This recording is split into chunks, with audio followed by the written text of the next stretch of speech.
Começa mais uma edição do JR 15 Minutos, o podcast da Record que aprofunda as notícias que mais mexem com a nossa vida.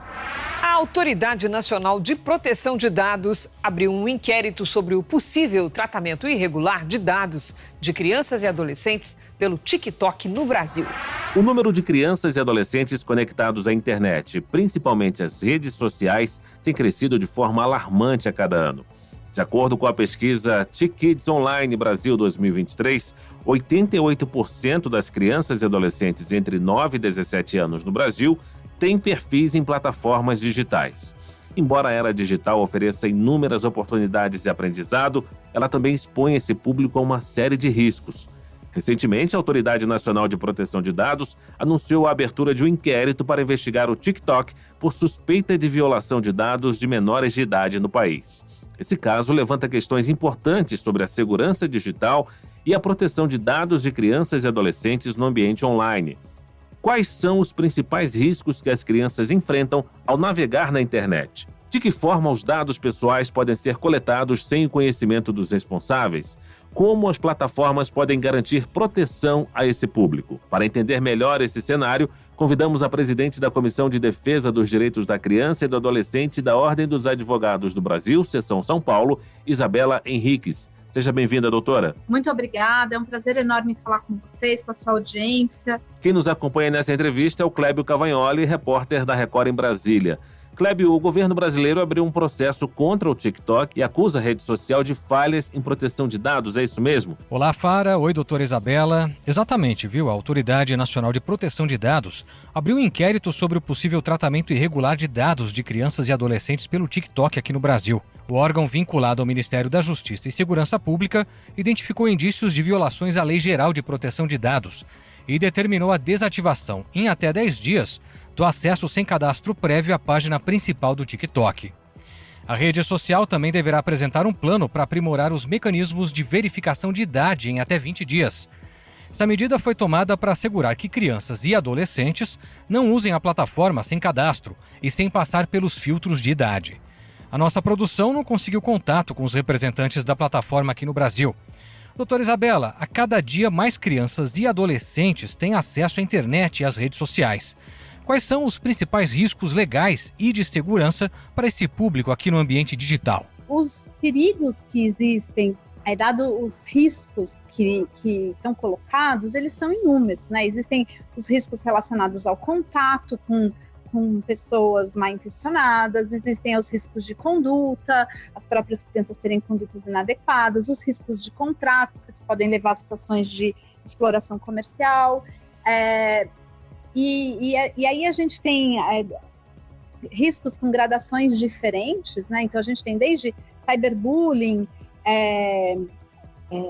conteúdo de pornografia infantil, assédio sexual, violências inúmeras, conteúdo extremistas de violência extrema, conteúdo de ódio. A gente tem a exploração comercial também, muitas vezes relacionada à utilização dos dados pessoais de crianças para fins de envio publicitário, né? Publicidades que são abusivas, que são ilegais para crianças. Então, são inúmeros os riscos. E apesar dessas plataformas terem nos seus termos de uso essa indicação, né, esses produtos não são adequados para pessoas com menos de 13 anos, o que nós sabemos nas nossas vidas privadas e o que as pesquisas indicam no mundo inteiro e também aqui no Brasil, é que as crianças estão, e na sua grande maioria, navegando nas redes sociais, elas estão nesses ambientes que não são amigáveis a elas. Doutora Isabela, além do exemplo do TikTok, que está sendo processado pela NPD, você acredita que as outras plataformas estão fazendo o suficiente para proteger os dados de menores de idade? Ou ainda existem brechas preocupantes? Esse caso do TikTok, ele é um caso bastante emblemático e ele pode ser analisado sob a perspectiva de que outras plataformas também possam vir a ser autuadas num certo sentido, porque esse caso do TikTok mostra que a plataforma, apesar dela dizer que ela não quer as crianças com menos de 13 anos navegando pela sua plataforma, ela não tinha nenhuma barreira para que crianças não acessassem o TikTok. Diferente do que acontece em outros países, por exemplo, da Europa, nos Estados Unidos, aqui no Brasil o TikTok é facilmente acessado, mesmo por quem não tem cadastro. Então, mesmo uma pessoa que não tem um cadastro no TikTok, ela acessa o que a gente chama de feed, né? É esse feed sem cadastro.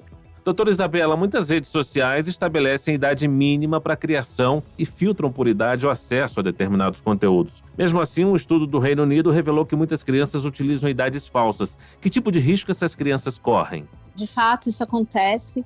É necessário que as plataformas de redes sociais, elas se responsabilizem justamente pela entrada de pessoas, de crianças, nos seus produtos, nos seus serviços, para que elas não tenham contato com conteúdos que sejam inadequados, né? Hoje, infelizmente, há muitos conteúdos que são conteúdos de violência extrema, conteúdos de ódio, conteúdos que trazem temas relacionados a assédio sexual, violências, enfim.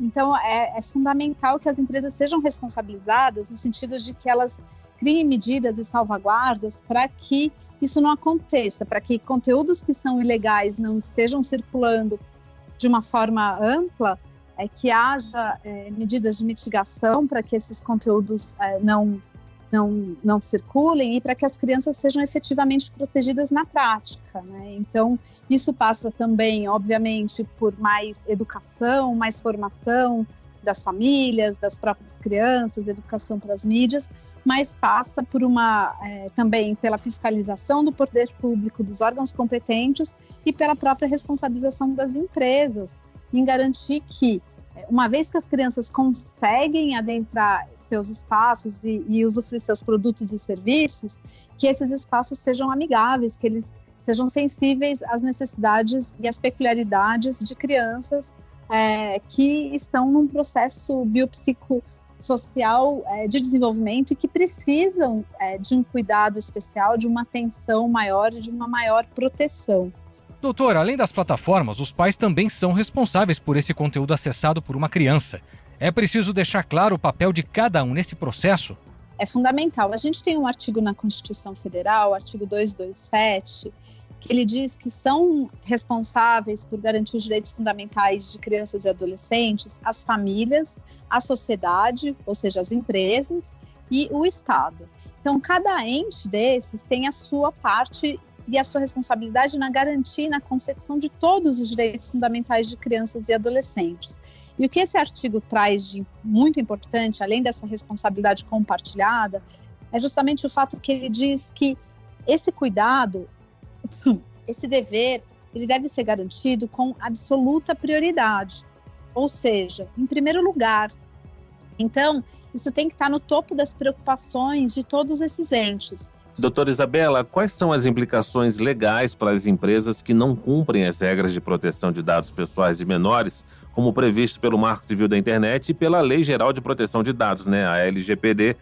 Como é que a senhora vê essa questão? São inúmeras as possibilidades de sanção, né, que as empresas que não cumprem a proteção podem ter. Elas estão todas elencadas ali na Lei Geral de Proteção de Dados Pessoais.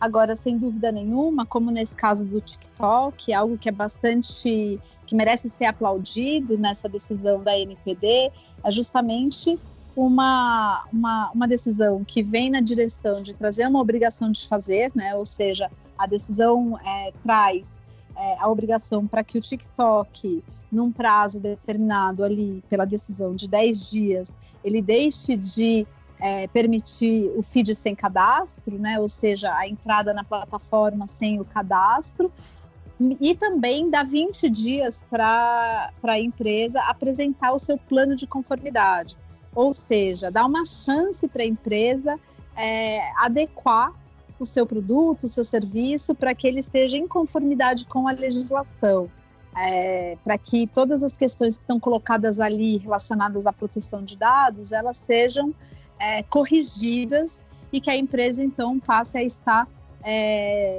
de acordo com o que a legislação traz. Isso é muito importante, né? É fundamental que isso aconteça e, claro, se isso não acontecer, existem as penalidades, elas podem inclusive chegar a penalidades pecuniárias e que podem ser aplicadas tanto no âmbito da Autoridade Nacional de Proteção de Dados, no processo administrativo, mas essas discussões também podem ser levadas para o âmbito do Poder Judiciário, onde o Poder Judiciário pode aplicar medidas punitivas, como a aplicação de multas e obrigações de fazer ou de não fazer. Doutora, a atual legislação brasileira é suficiente para garantir a segurança das crianças na internet ou há necessidade de melhorias?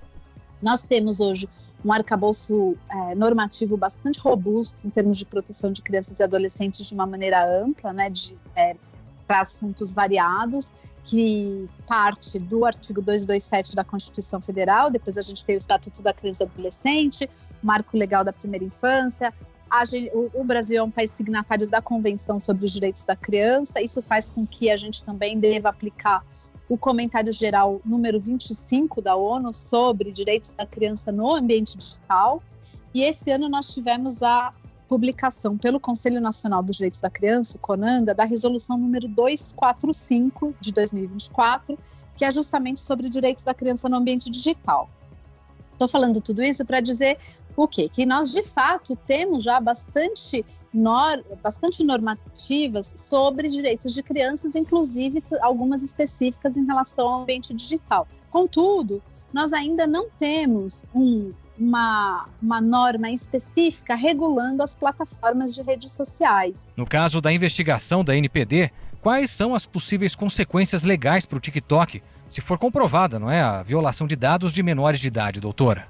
Eu diria que a gente ainda tem um processo pela frente, né? A empresa ainda precisa responder a essa decisão, né?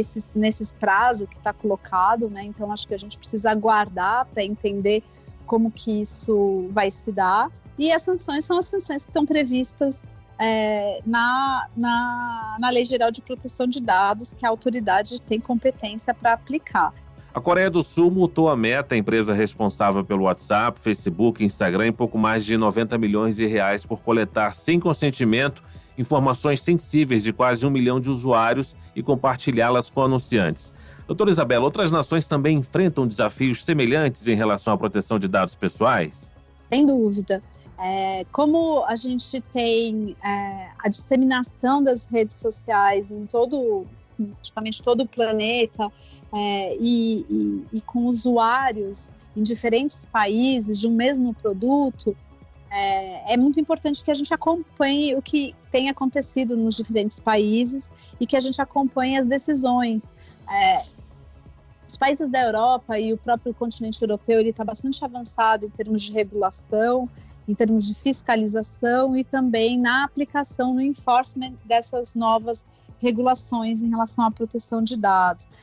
Canadá, Austrália também tem estado na vanguarda, né, da aplicação de regulação e também da fiscalização, e trazido vários casos interessantes que podem ser observados por nós aqui no Brasil, no sentido de que sejam exemplos de atuação. Nos Estados Unidos, vários estados dos Estados Unidos também estão aprovando legislações específicas e existem alguns projetos de regulação em âmbito nacional. Então é muito importante que a gente acompanhe o que está acontecendo no mundo todo, entenda que esse é um desafio planetário sem dúvida nenhuma, e que no nosso caso brasileiro a gente entenda também que a situação do Brasil ela precisa ser observando-se as nossas peculiaridades como país, né? O Brasil possui não uma única infância, mas múltiplas infâncias, múltiplas adolescências. Então, nós temos crianças de diferentes níveis socioeconômicos, crianças de diferentes raças, etnias, crianças com deficiência, crianças que não possuem deficiência, crianças que estão morando nos grandes centros urbanos, crianças que moram nas áreas rurais. Isso tudo vai impactar a forma como elas se relacionam no ambiente digital e precisa ser observado na aplicação da nossa legislação e na elaboração da própria legislação, né? O país é um país continental, nós temos quase 60 milhões de crianças e adolescentes, ou seja, mais de um quarto da população do país. Então, nós temos peculiaridades que precisam ser observadas quando a gente pensa nessa nova regulação, nessa aplicação da legislação. Tá certo, doutora. Nós chegamos ao fim dessa edição do 15 Minutos e eu agradeço a participação de Isabela Henriques, presidente da Comissão de Defesa dos Direitos da Criança e do Adolescente da Ordem dos Advogados do Brasil, Seção São Paulo. Obrigado, doutora Isabela. Muito obrigada, fico à disposição, prazer falar com vocês. Prazer foi todo nosso. Agradeço também a presença do repórter da Record em Brasília, Clébio Cavagnoli. Valeu, Clébio. Eu que agradeço, Fara. Obrigado, doutora. Sempre um prazer participar com vocês aqui. Esse podcast contou com a produção de David Bezerra e dos estagiários Fernando Russo, Isabela Santos e Yasmin Logrado. Sonoplastia de Diego Marcondes. Coordenação de conteúdo Edivaldo Nunes e Deni Almeida.